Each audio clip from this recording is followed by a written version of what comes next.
Hello and welcome to this episode of the Women in Technology Spotlight. Thank you all for joining us again this week. Don't forget to like and subscribe so you don't miss any of the coming episodes. Today, I'll be talking to Shadrack Kubyane. Shadrack is the co-founder of Coronet Blockchain and the director of iconic Wigs.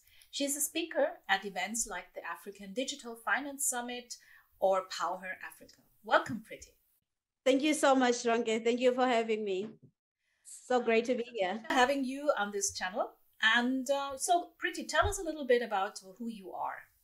No, absolutely. So my early experience in business was from a family business. So I have that family business background. So it was not like working for a family. Either you are cooking today or you are going with dad to the office. So that was my most favorite thing, to actually go with my father to the office. So because our family business was always structured in a more impact type of a business and most social entrepreneurship more than anything. So my father, during the week, he ran a wood cutting business, and then on weekends he ran this apprenticeship. It was very informal because it's a village. Nobody really have wisdom as to how to actually run these things. So he had a number of boys from the village that couldn't really fit in with an educational system, and helping them to just have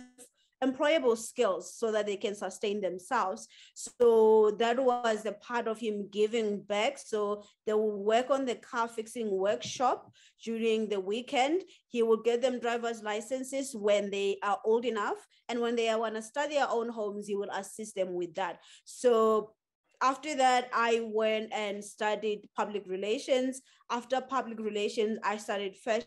And then I went and did something that has nothing to do with what I studied, because I went back to work with corporate social investments when big projects have, like in mining, in manufacturing, when they have responsibilities to actually benefit the community that are around them. So I was responsible to create social benefit systems for the community who's within the vicinity of these mines. So from there, I worked in management consulting, specifically with new markets. Whenever there's a brand, say it exists in one state, now it want to exist maybe across many states. So my specific job was to handle that from concept to handing over the key, because we worked a lot within the retail sector and within the hospitality. So I managed that. So it was during that time where one of the projects led us to going into blockchain. More on that later.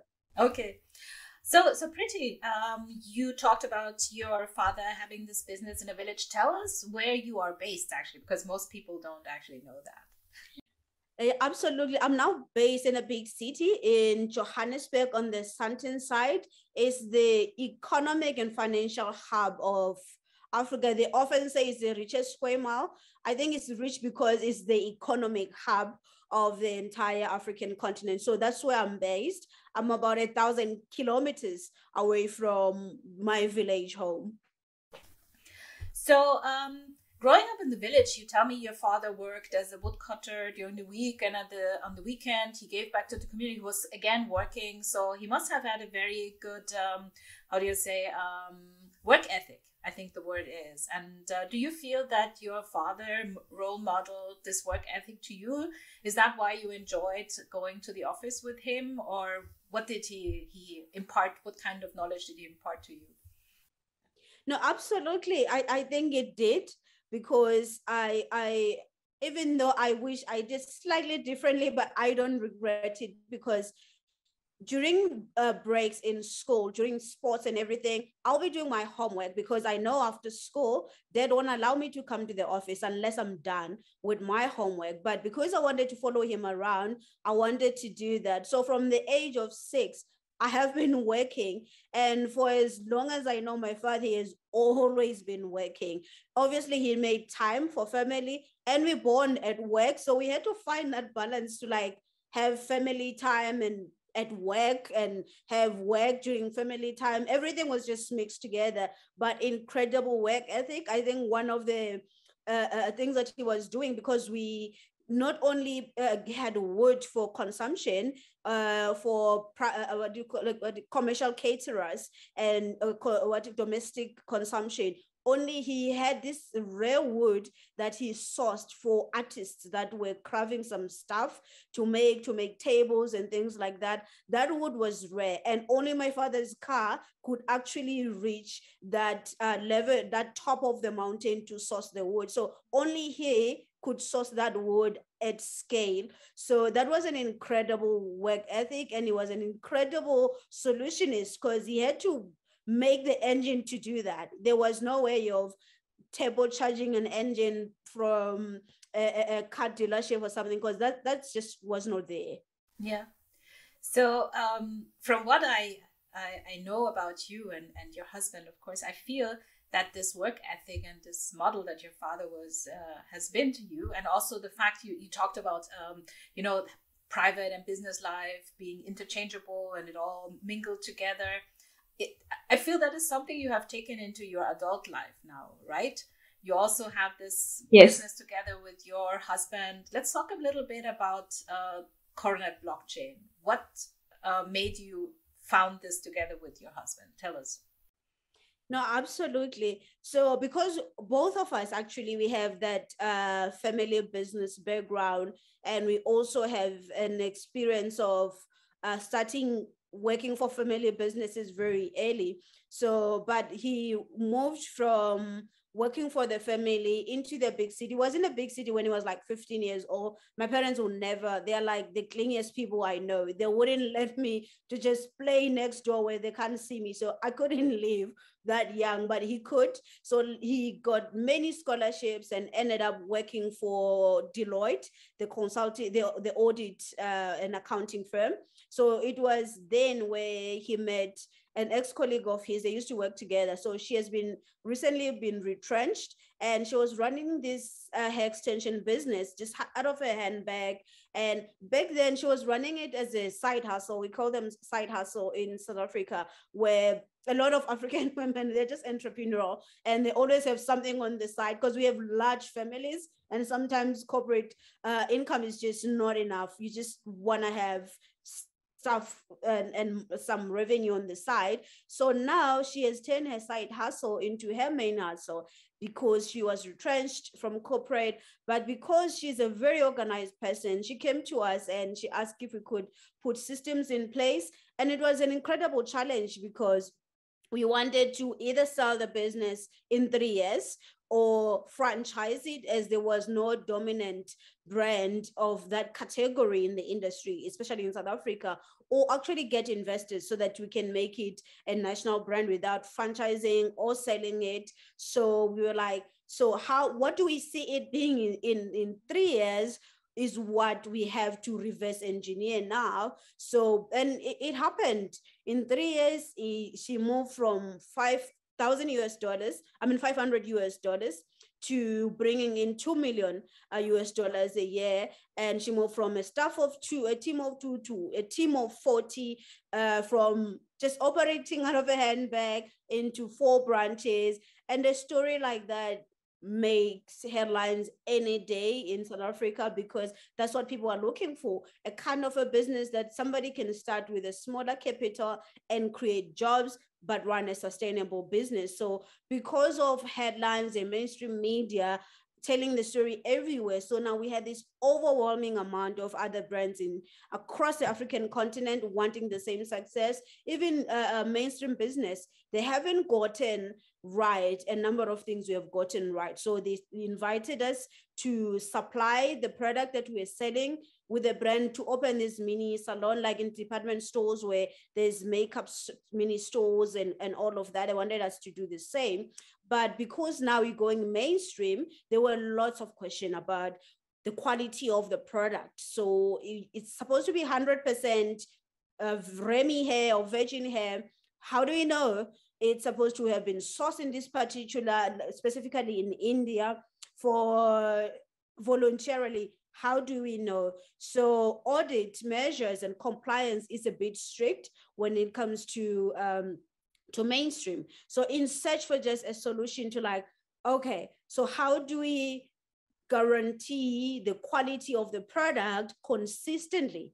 And then we started speaking to quality assurance industries and regulating industries like your Bureau Veritas and others, but there was just no solution in the market that is digital and that could actually deliver at scale what we wanted to do. So during dinner with one of the friends of the family, he told us that, you know what, we had a similar case, but in food, not in fashion or beauty, with Walmart, where we created this technology called Food Trust, and it achieved the exact same business results you are looking for.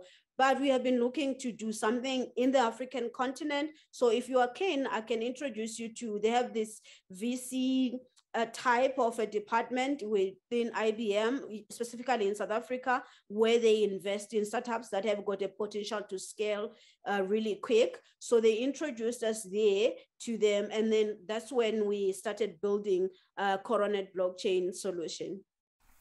This is such an interesting story, really, because if you think about women's hair extensions, you know, because you use them, I use them, this is not a space where you would think about blockchain, which is like state-of-the-art technology. And I find this so fascinating to see how this technology works in Africa to, or not just in Africa, but for your business to actually guarantee the source of your products. And this is a good example of how you can bring in blockchain to, and also modern technology to benefit businesses in Africa, right? That's very true. Yes, that's very correct. So you founded this company together with your husband, and I think it's a big success, and it has also led to you being invited to speak at different events, I think. Tell me where, because I saw on your page that one of your slogans is, I think, blockchain for social good. So tell me a little bit about that, about this motto of doing social good.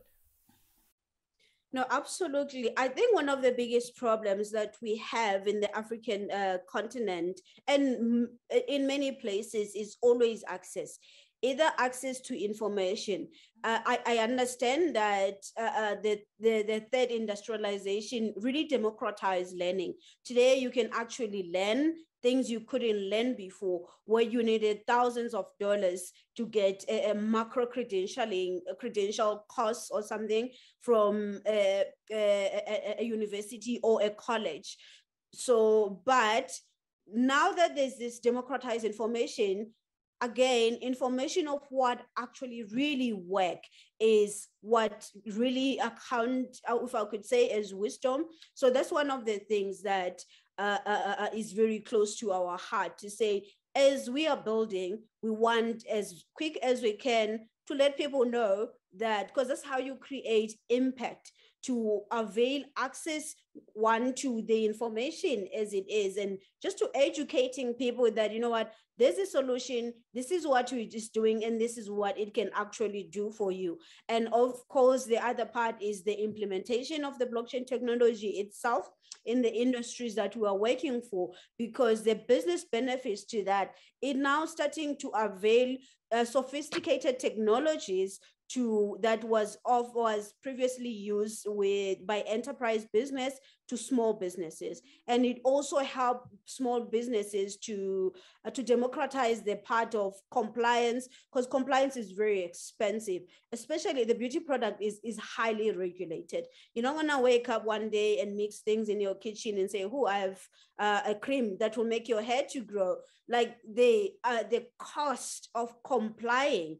But the blockchain technology, because it is one of the best record keeping solutions that are available, it helps with that, to keep record of what you're doing to actually comply. Because in the past, if I'm mixing stuff in my kitchen to make my afro to grow faster, then I need some guy up the road who's gonna come and test that and keep me in check, and then write papers and give me certification to go and say, see, I'm accredited, these things actually work, this thing is not dangerous. Not that the scientific part of actually taking products to the lab and testing them that are not dangerous has been passed, but it's very expensive to get accreditation for a product to get into mainstream. But blockchain does that at scale, and it lowers those costs associated with that, making many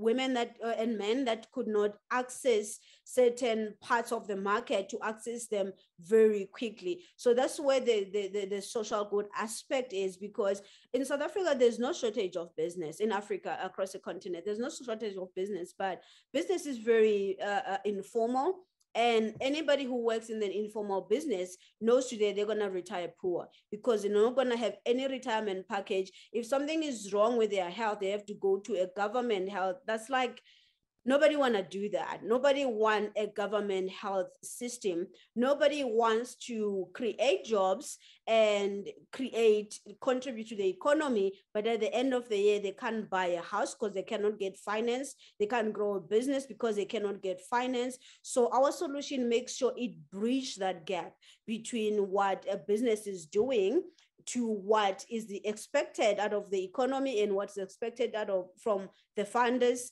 from the consumers, and from the regulators. Okay. So what you're saying is that on the one hand, the blockchain technology removes certain obstacles of, delivering compliance and certifications and all this, making it more easily accessible. And on the other hand, it is also a method of record keeping. So you have some record of what you have actually done. Do I understand this correctly? Yes, absolutely. You've explained it so well. It's a very good summary. That's very correct. So this is amazing, and I do feel that blockchain, if you remove it from the whole Bitcoin hype, has such a big part to play in Africa. So this is a technology that will definitely help us develop the continent. And speaking of development, I want to talk about your development, because as you said, you started out, you're an African woman, and we all know that Africa is still a society that is very much, or most African countries are still societies run very much by men, right? That's true.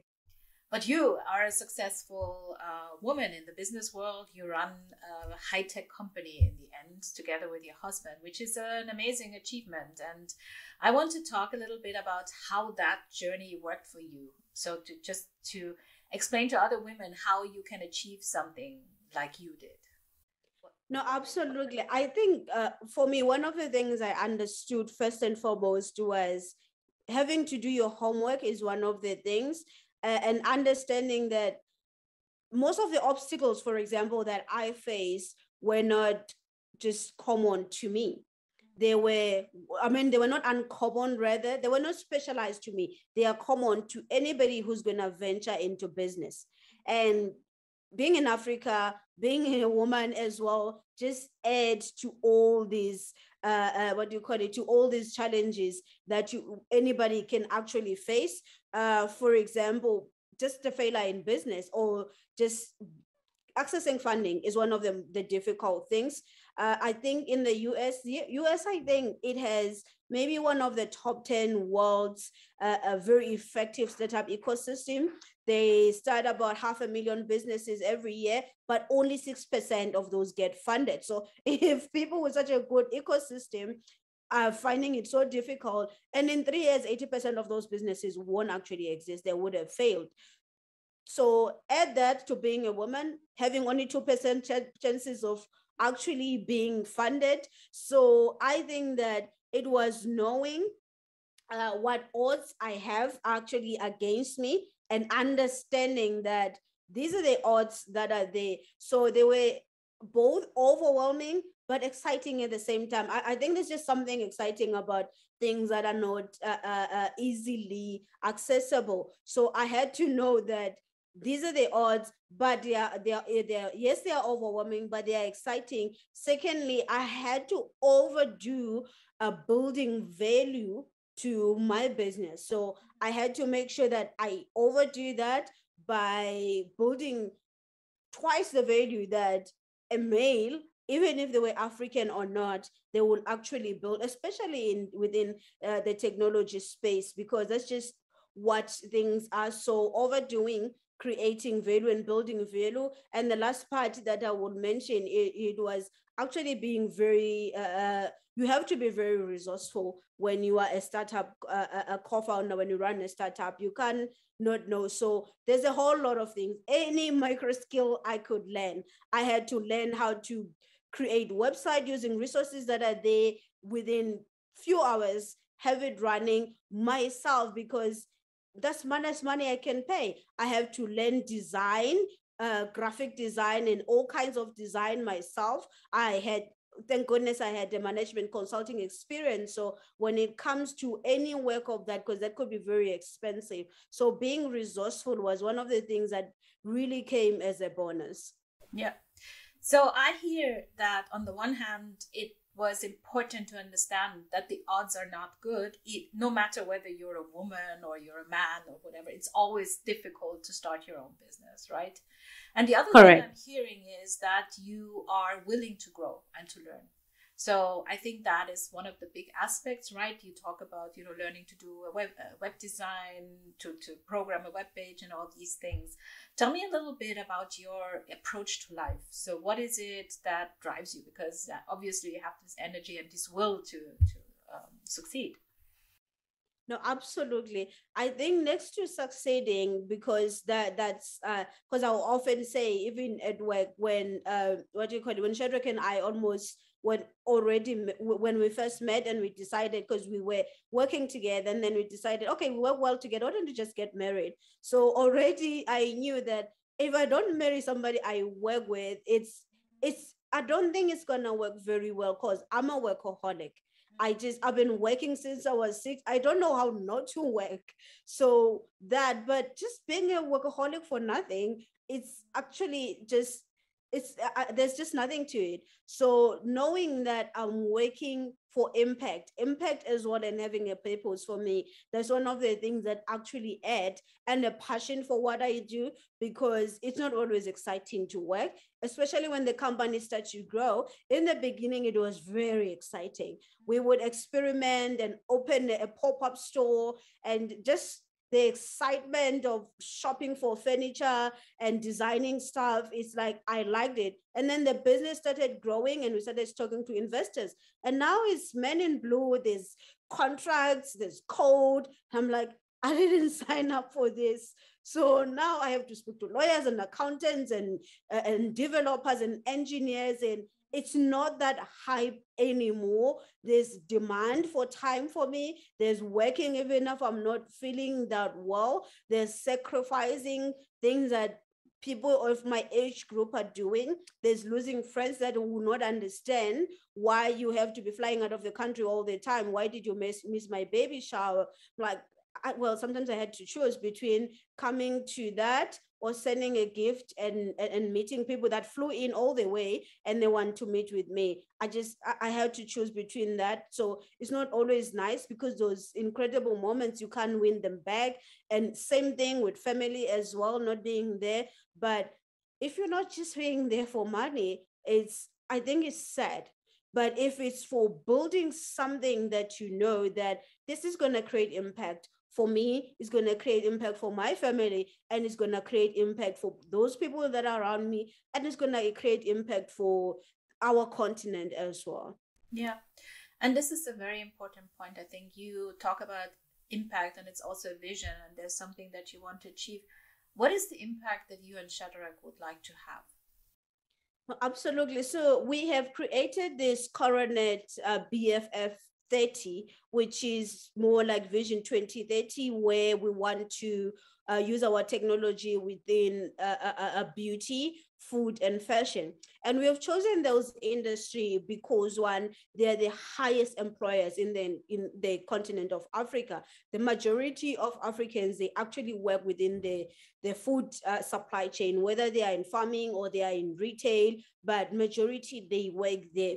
And two, they are industries that have got the most of the businesses, then they make up the majority of the small and medium businesses in Africa. And by default, that's where the not so sustainably employment and jobs are and causing impact in those areas where you create impact, where there's more employment that could be sustainable. We would like to see a lot of people, because when they move from working from these not so sustainable companies, they end up on the social system by the government, where we're spending billions giving to the elderly that cannot take care of themselves. But these people have actually been working, and then later on they have nothing to show at all. So I think the impact that we want to create is within the supply chains in Africa, specifically those, because they have a majority women, they have a majority youth, and those people are no longer like what you call the left behind. It's because they carry the economy of our continent at their back, and we would like to see them ending up with something, owning more businesses that are more sustainable, and retiring very well when they choose to retire. Yeah. You've touched on a lot of issues that we see on the African continent, especially when you talk about old age and how people are able to support themselves. So what I hear you talking about is a transformation, right? You want to transform society. This is absolutely. And of course, if you have this vision and this belief that you can go, you can make a transformation, you will be willing to put in more energy and work, even if you're not really, feeling it that specific day, because you know that's true. So this is commendable, and I'm absolutely honored to be, watching you two, what you're doing for Africa and with your technology. Actually, I noticed we're already nearly at the half hour that is planned for this conversation. Yeah. Very riveting.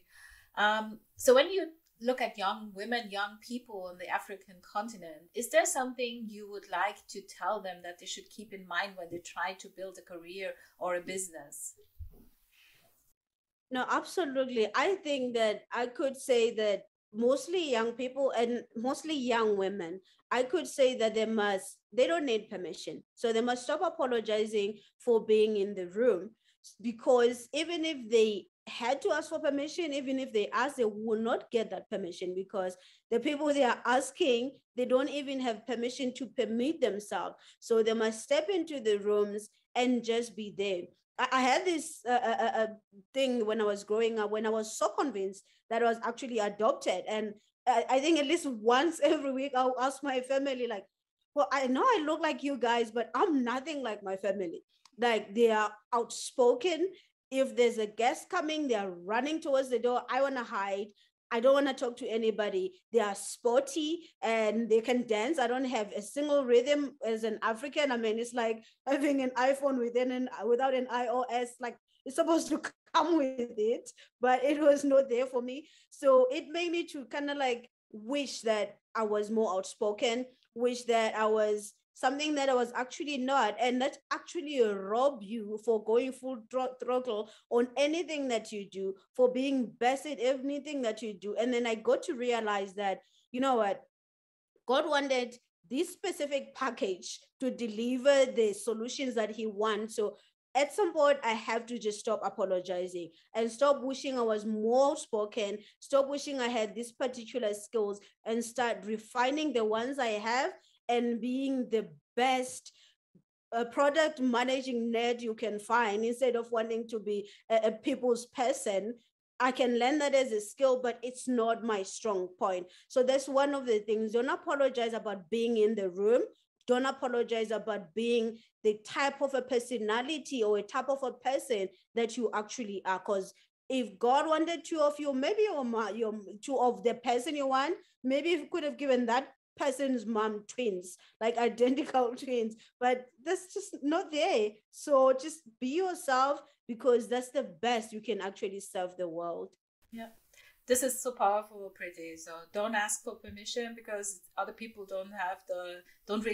can't really give you permission, because they don't have the right to give you permission. mission or to stop you from doing what you want.